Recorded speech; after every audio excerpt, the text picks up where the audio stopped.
మరొక రోజు మన యేసయ్య నామాన్ని మహిమపరచినట్లు, ఆయన వాక్యాన్ని ధ్యానించినట్లు, ప్రార్థనతో దినచర్య ప్రారంభించినట్లు ప్రభు ఇచ్చిన అవకాశాన్ని బట్టి ఆయనకి కృతజ్ఞతాస్తుతులు చెల్లిస్తున్నాను. మీరు కూడా కదా. రండి, ఒక చిన్న ప్రార్థనతో ఈరోజు ముందుకు వెళ్దాం. పరిశుద్ధుడా, నీకు వందనములయ్యా. మరో రోజు ఇచ్చావు, మరో మాటను మేము ధ్యానిస్తుండగా మాతో మాటలాడుమని క్రీస్తు నామములో అడుగుచున్నాము తండ్రి, ఆమేన్. క్రీస్తు యొక్క సిలువ మరణ పునరుద్ధానాల సందర్భంగా మనందరము సిలువను ఎంతగా ధ్యానిస్తే అంత మంచిదని గుర్తిస్తున్నాం. మరి నిన్నటి దినాన యేసు ప్రభు సిలువలో మాట్లాడిన మొదటి మాట గురించి అనేక సంగతులను మరొకసారి జ్ఞాపకం చేసుకున్నాం. ఈరోజు రెండవ మాటగా ప్రభు చెప్పిన మాటను లూకా సువార్త 24వ అధ్యాయము 43వ వచనంలో చూస్తున్నాం. అందుకు ఆయన వానితో, నేడు నీవు నాతో కూడా పరదేశులో ఉందువని నిశ్చయముగా నీతో చెప్పుచున్నాను.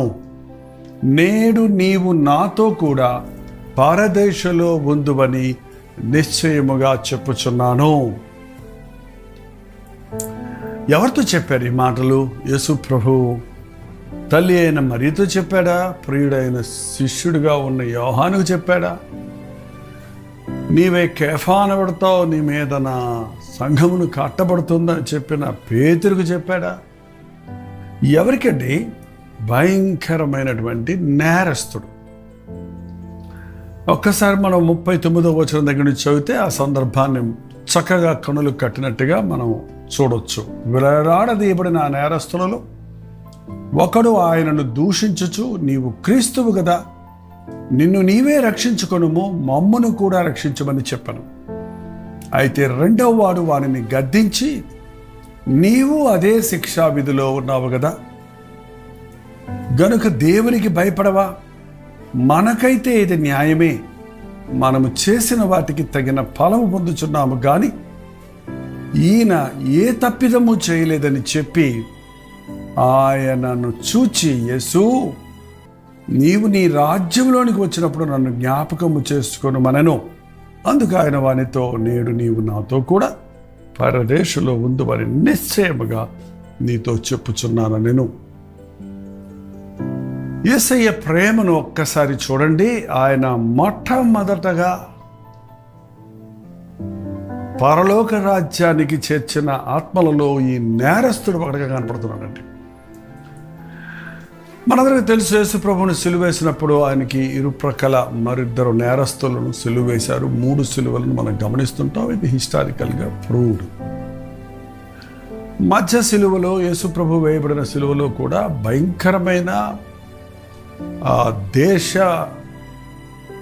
దేశానికి కీడు కలిగించినటువంటి భయంకరమైన నేరస్తుడైన హంతకుడైన బరబ్బా కొరకు ఆ సిలువ చేయబడింది.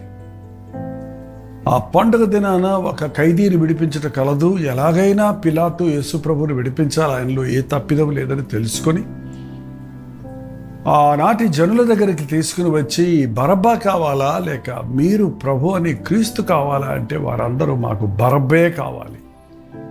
అయితే మీరు యేసు ప్రభువుని ఏం చేయమంటారంటే ఆయన సిలువ వేయడి అని అరిచారు. అది తాత్కాలికంగా జరగలేదు, దేవుని ఏర్పాటుగానే జరిగింది. యేసు ప్రభు ఈ లోకంలోనికి రావటానికి మూల కారణమే ఆ సిలువలో మన పాపానికి పరిహారం చేయటానికి. కాబట్టి యేసు ప్రభుకి ఇరువైపులా ఉన్న నేరస్తులు ప్రభువును చూచి మొదట ఇద్దరు దూషించరంది మరొక సువార్తలో. ఇద్దరు దూషించారు. కానీ యేసు ప్రభు విన్న మొదటి మాట విన్న తర్వాత అందులో ఒక నేరస్తుడు ప్రభువులోని ప్రత్యేకతను గుర్తించాడు. మరొక నేరస్తుడు తన మూర్ఖతలోనే ఉండిపోయాడు. వీరిరువురు యేసు ప్రభువుకు పక్కనే ఉన్నారండి. ఇవాళ యేసు ప్రభు అందరికీ సమీపంగానే ఉన్నాడు, అందరికీ అందుబాటులోనే ఉన్నాడు. నా నామంలో ఎవరు ప్రార్థించినా నేను రక్షిస్తానన్నాడు. అంగీకరిస్తే నేను కుమారులుగా స్వీకరిస్తానన్నాడు. నా ఎద్దుకు వస్తే నేను తోసివేయనన్నాడు. కానీ ఎందుకు కొందరే రక్షించబడుతున్నారు, మరెందరో ప్రభువుకు దూరంగా ఉంటున్నారు, ప్రభువును ఇంకా బాధ పెట్టువారిగా, ద్వేషించేవారిగా ఉంటున్నారు.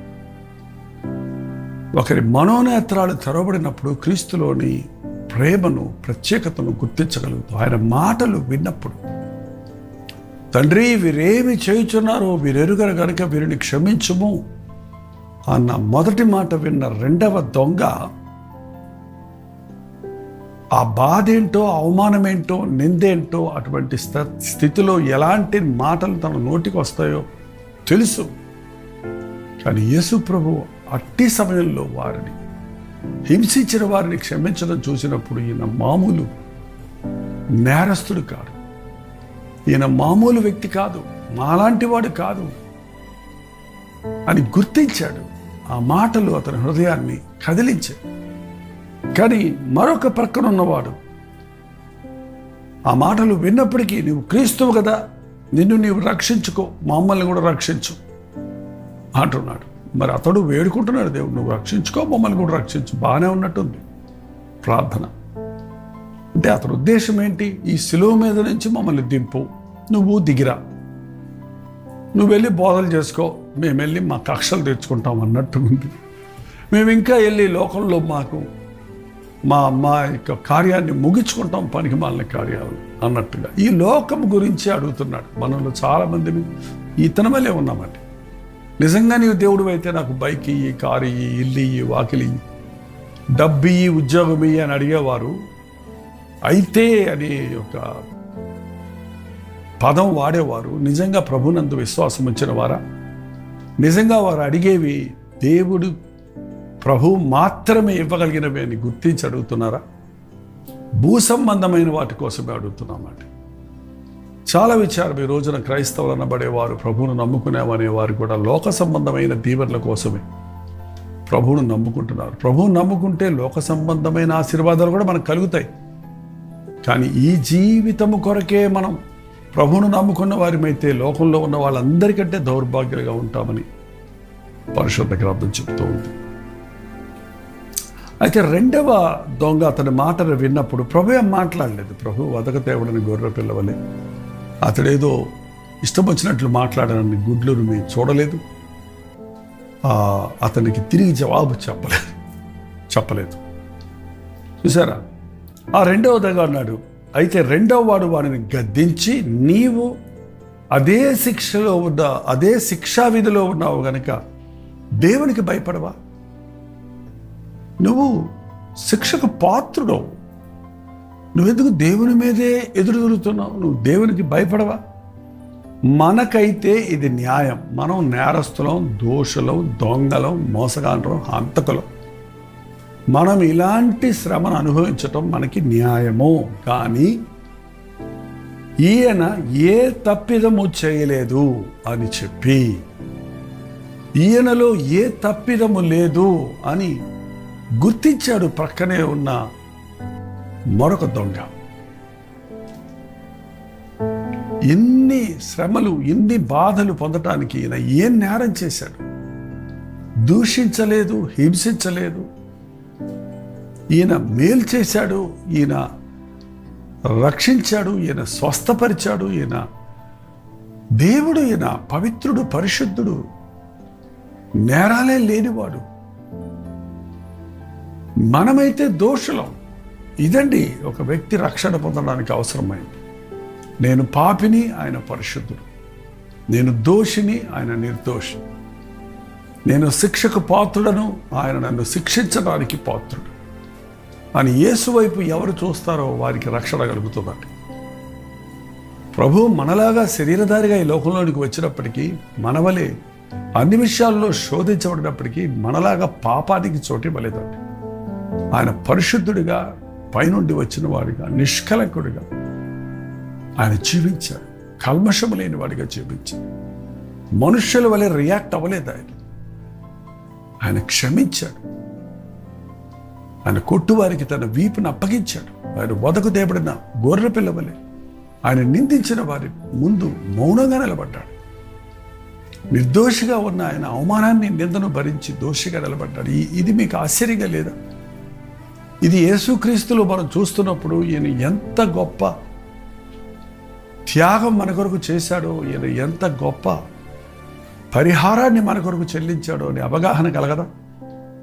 ఈ నేరస్తుడి కట్టి అవగాహన కలిగింది. మనకైతే ఇది న్యాయం, ఇలాంటి శిక్ష అనుభవించటం మనకు న్యాయం. కానీ ఈయన యందు ఏ దోషము లేదు. నేను శిక్షకు పాత్రుడను, నేను పాపిని, కానీ ఈయన నిర్దోషి. మరి ఎందుకు ఆయన శిక్షించబడ్డాడు? నా పాపముల కొరకే, నా దోషముల కొరకే, నా శిక్షను భరించి నన్ను విడిపించడం కొరకే అన్న విశ్వాసం ఈరోజు ఎంతమందికి ఉందండి? నిర్హేతుకముగా వారు నన్ను ద్వేషించారని ప్రభు చెప్పినప్పుడు, ఆయనలో ఏ పాపము లేదని, ఏ దోషము లేదని పిలాతు వంటి న్యాయాధిపతి తీర్పు తీర్చిన తర్వాత కూడా ఎందుకు ఆయన్ని నిందించారు, అవమానించారు, శిక్ష వేశారు? ప్రవచనాల ప్రకారంగా ఆయన సిలువలో తన ప్రాణాన్ని ఇచ్చాడు. ఆయన దేవుడు గనుక ఒకేసారి భూత భవిష్యత్ వర్తమాన కాలంలో ఉన్న సకల జనుల కొరకు తన ప్రాణాన్ని అప్పగించాడు. అది ఆ రెండవ దంగ గుర్తించి, ఈయన మనకైతే ఇది న్యాయము, ఈయన యందు ఏ దోషము లేదని 42వ వచనం. ఆయనను చూచి యేసు యేసు ఆనాడు బోధకుడా బోధకుడా అనేవారు శిష్యులు కూడా. కానీ ఇతనికి మనోనేత్రాలు తెరవబడినప్పుడు ఆయన యేసు యేసు అంటే రక్షకుడు, రక్షకుడా, విమోచకుడా, పాపము నుండి విడిపించువాడా, అన్ని నామములకు ఉన్నతమైన నామము కలిగిన వాడా, యేసు నీవు నీ రాజ్యములోనికి వచ్చినప్పుడు యేసు ప్రభు ఈ లోకానికి సంబంధించిన వాడు కాదు. ఒకవేళ పిలాతుతో మాట్లాడుతున్నప్పుడు అడిగాడేమో, నువ్వు మౌనంగా ఉంటావేంటి? నిన్ను గురించి చెప్పుకో, నేను విడిపిస్తాను అని పిలాతు అన్నప్పుడు, నీకు పైనుండి అధికారం వస్తే కానీ నువ్వు ఏది చేయలేవయ్యా. నువ్వు రాజువా అని పిలాతు అడిగినప్పుడు నీవు అన్నట్టే, కానీ నేను ఈ లోక సంబంధమైన రాజుని కాదు, ఈ లోక సంబంధమైన రాజుని కాదు, పరలోకపు సంబంధమైన రాజుని అనే మాటలు ఆ న్యాయ తీర్పు ముందు ఈ నేరస్తులు అక్కడే ఉన్నారు. విన్నాడేమో, ఇప్పుడు విశ్వసించాడు. అందరూ విన్నారు, కానీ అందరూ విశ్వసించాల. ఇలాంటి వర్తమానం ఇస్తున్నప్పుడు అందరూ వింటున్నారండి. అందరూ ప్రభుని నమ్ముకుంటున్నారా? ప్రభు ఇచ్చే దీవెనలు పొందుతున్నారా? నమ్మటం నీవైతే దేవుడు ఆశీర్వదిస్తాడండి తప్పకుండా.